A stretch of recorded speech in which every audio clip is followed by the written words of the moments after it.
আমি আজকে প্রাণী সম্পদ সপ্তাহে এসেছি ট্রুগ্যানিক বাই স্বাগতা। আমার ফুড স্টল আছে, এখানে আমাদের ভেড়ার স্টলও আছে। তো আমাদের ফার্ম আছে এগ্রিকালচার, আমরা এই কারণে এখানে এসেছি। আর আপনারা কেন এসেছেন?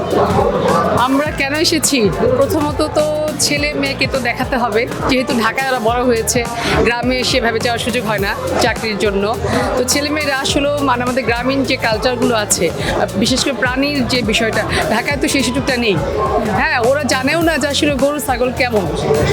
যখন গ্রামে যাওয়া হয় তখন ভয় পায়, মুরগি দেখলে, ছাগল দেখলে, গরু দেখলে ভয় পায়, ছেলেমেয়েরা মানে আরো ভয়ে দূরে সরে যায়। কিন্তু আমাদের অরিজিন তো একদম গ্রাম থেকে উঠে আসে, আমি বা আমার হাজব্যান্ড, আমরা তো দেখেছি, বড় হয়েছি। তো সেই কালচারের সাথে বাচ্চাদেরকে আমরা সেভাবে পরিচিত করাতে পারছি না, আমাদের জীবিকার প্রয়োজনে ঢাকায় থাকতে হয়। যেহেতু সুযোগটা পেয়েছি আজকে, ভাবলাম আমরা চলে যাই ছেলে মেয়েকে নিয়ে, ওরা একটু দেখুক কাছ থেকে যে আসলেও মানে আমাদের এটা মাটির সাথে সম্পৃক্ত।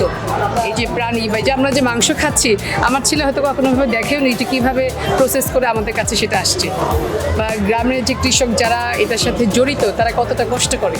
আপনি তো জানেন আমরা সবাই মাটির তৈরি, আমাদের হ্যাঁ, হ্যাঁ। প্রত্যেকটা মানে সৃষ্টি আসলে মাটির সাথে কানেক্টেড। তা আমাদের জন্য খুবই জরুরি মাটির সাথে কানেক্টেড থাকা। সেটাই। আপনি যে এত কনসিয়াসলি আপনার বাচ্চাদেরকে গড়ে তুলছেন, এর জন্য আপনাকে ধন্যবাদ। আমাদের আগামী প্রজন্ম। না আপু, আমি তো শুধু টিচিংয়ে আছি, সেই জায়গা থেকে আসলে আমার অনেক ছেলে মেয়েদের সাথে থাকার সুযোগ হয়, ওদের সাথে কথা বলতে যে বুঝতে পারি যে ওরা আসলে একদম মাটির সাথে কানেক্টেড না, তারা একদম ইট কাঠের যে দালান এটার থেকে বড় হয়ে উঠছে। যার কারণে আমাদের মধ্যে না আমরা খুব ক্রেজি হয়ে গেছি, আমাদের মধ্যে মায়া মমতা বোধটা কমে গেছে। এটা আমি ফিল করি, আমার প্রফেশনের জায়গা থেকে এটা আমি খুবই ফিল করি এবং কষ্ট পাই। আমার হাজব্যান্ডের সাথে প্রায় আমি শেয়ার করি যে আমরা আসলে কীভাবে ছেলে মেয়েদেরকে বড় করছি। হ্যাঁ, ওরা তো আসলে মাটির সাথে কানেক্টেড না, ওরা গাছ চেনে না, ওরা পানি মানে পাখি চেনে না, ওরা কোনো মাছের সাথে পরিচিত না। জাস্ট আমরা প্রসেস ফুড খাবারটা নিয়ে এসে দিচ্ছি ওকে, সে খাচ্ছে, সে জানে না সেটা রুট কোথায়, এবং আমরা আসলে কিভাবে প্রসেস করা ফুড খাচ্ছি সেটাও আমরা জানি না। সেটাও আমরা জানি না যে আসলে কোথা থেকে এগুলো আসতেছে। আমার ছেলে মেয়েরা এটার সাথে পরিচিত না।